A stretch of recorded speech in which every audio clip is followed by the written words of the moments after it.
Assalamualaikum warahmatullahi wabarakatuh. Perkenalkan, nama saya Nangasma Natalia Simalango dengan NIM 21401005 akan menjelaskan materi tentang K3 dalam perusahaan untuk memenuhi tugas atau UAS mata kuliah Manajemen Sumber Daya Manusia.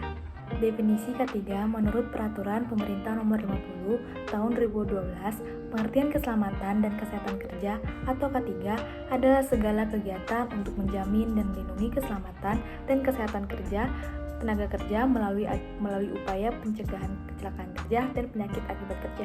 Sasaran ketiga adalah yang pertama, menjamin keselamatan operator dan orang lain. Yang kedua, menjamin penggunaan peralatan aman dioperasikan. Yang ketiga, menjamin proses produksi aman dan lancar. Tujuan ketiga. Ada 3 tujuan utama penerapan K3 berdasarkan Undang-Undang Nomor 1 Tahun 1970 tersebut.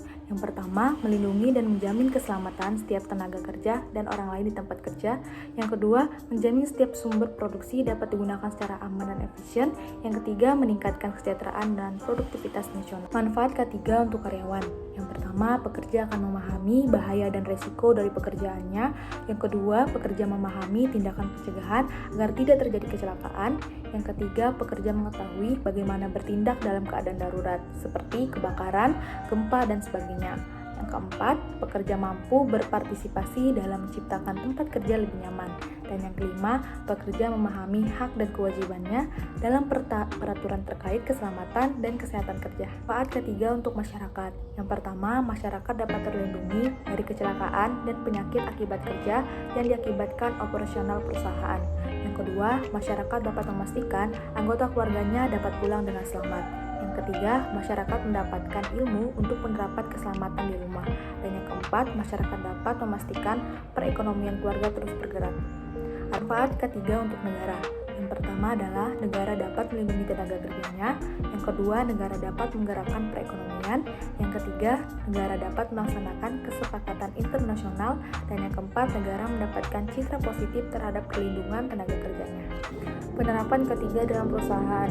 Yang pertama adalah mencegah dan mengurangi kecelakaan kerja. Yang kedua adalah mencegah, mengurangi, dan memadamkan kebakaran. Yang ketiga, mencegah dan mengurangi bahaya peledakan. Yang keempat, memberi jalur evakuasi keadaan darurat. Yang kelima, memberi P3K kecelakaan kerja. Yang keenam, memberi APD pada tenaga kerja.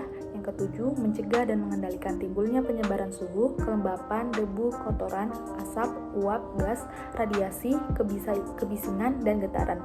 Yang kedelapan adalah mencegah dan mengendalikan penyakit akibat kerja dan keracunan. Yang ke-9, penerangan yang cukup dan sesuai.